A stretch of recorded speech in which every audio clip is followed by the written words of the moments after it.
found the best way to present my auto-ethnography is to go together through a tool that I created on Google. I named it Life Cycle. In Bozeman from November 22nd, 1986 to December 1989. I was born here and lived my first 3 years here in Bozeman, Montana. I have printed pictures of myself in a big family album in the house in Egypt. Unfortunately, I don't have a digital picture of myself to add here. Egypt from December 1989 to January 1st, 2012. At the age of 3, my parents took me to Egypt and I grew up in Egypt and became a man there. That's where and when it all began. This is a picture of me with my childhood friends who I will talk about their role in my life here. I shall not forget my childhood friend who took this picture as well. Since 3 years old, I lived and grew up in the oldest structured nation as we know of. Clear borders, a capital, a united military. This is the land of pharaohs. Also, it is the only country that was mentioned in the originals of both Bible and Torah for 698 times. It was mentioned as Egypt, Egyptian, Egyptians, and in the Holy Quran for 5 direct times and 34 indirect times. It is the only country that God showed his voice and talked to Prophet Moses, may peace be upon him, the prophet of Judaism, and who was born in the land of pharaohs. It is the country where maiden mother Miriam found safety and security with Jesus Christ, may peace be upon them both, when the Romans were chasing them to arrest them and kill them, and lived there for 4 years. The Egyptian nationality is the nationality of one of the wives of both prophets Abraham and Muhammad, may peace be upon them both. Egypt is one of the countries, if not the only one, that Islam spread in 150 years by peace, not war. Many personality and character skills are there because of an accumulation of a history of more than 9,000 years. Egypt is also the only country that has had many soldiers who died throughout history to defend Palestinians' freedom of decision to live in their land, where Jesus Christ was born, and suffered with Jordan, Syria, and Lebanon, and experienced the genocide that Israel conducts exactly like the genocide that Native Americans faced from first settlers. The definition of manhood is different in Egypt. People plant the seeds of it in their boys from childhood. It formed the roots and the fundamentals of my Egyptism, the love and the being of Egypt. Waterloo in the month of August of 2001. I was going to high school at this year because that was the first time to get A- in 8th grade.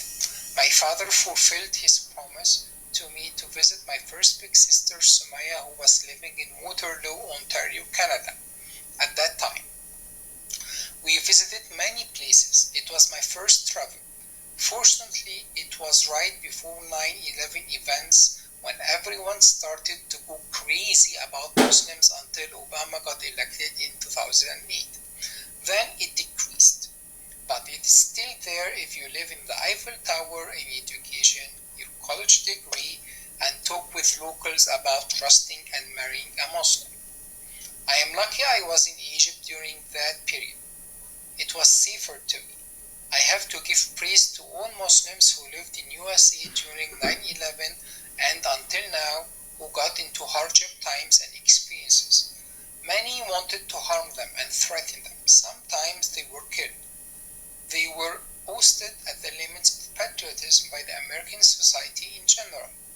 It was definitely hardship for Muslims, and that history will never forget. Lusaka in the month of March of 2011.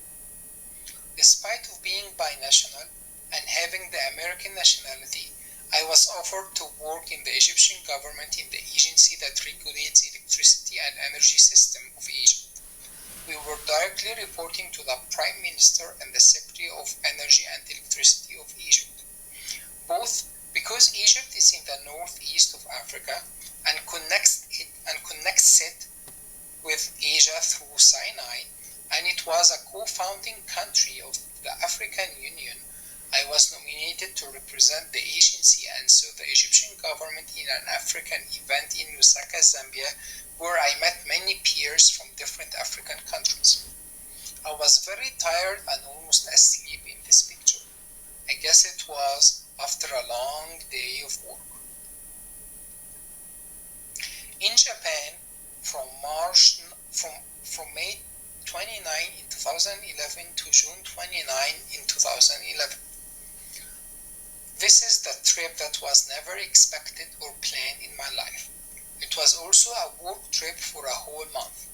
It was an international training where I met many people from Europe, East Europe, Asia, Africa, and South America. Because of it, I delayed my master's one semester and started in spring 2012 instead of fall 2011. Coincidentally, I met my childhood Japanese friend there and we went to places to live Japanese nightlife and do stuff. This is a picture with a beautiful lady from Ukraine who was with me in the training. We decided to leave the group and ask the friendly Japanese guide to take us to eat ice cream in Japan. Lebanon in October 2011.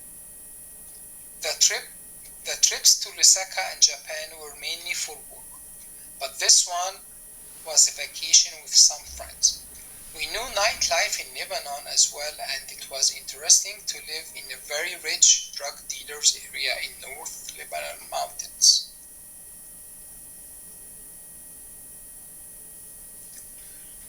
Boone, January 2nd, 2012 to August 23rd, 2013.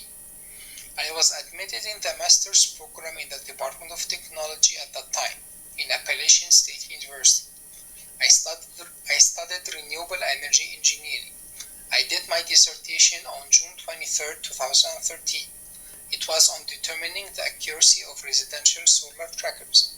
This is a picture of my first day creating a life in USA. In Paris in December of 2012. I was going to Morocco to see my Moroccan ex-girlfriend at that time. I got lucky to spend in Paris 24 hours. I decided to never sleep and keep traveling to see everything I can in Paris.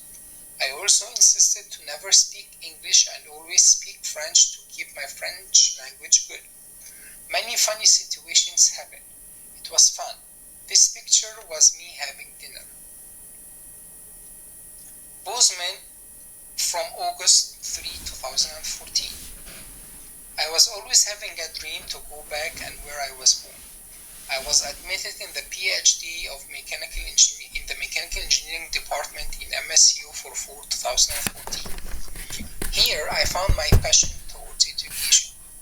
Aristotle saw teaching as an intellectual virtue of wisdom that requires sophisticated intelligence to educate others. I think I am following this. So I started in summer 2015 my journey in the college teaching certificate program here in the Department of Education.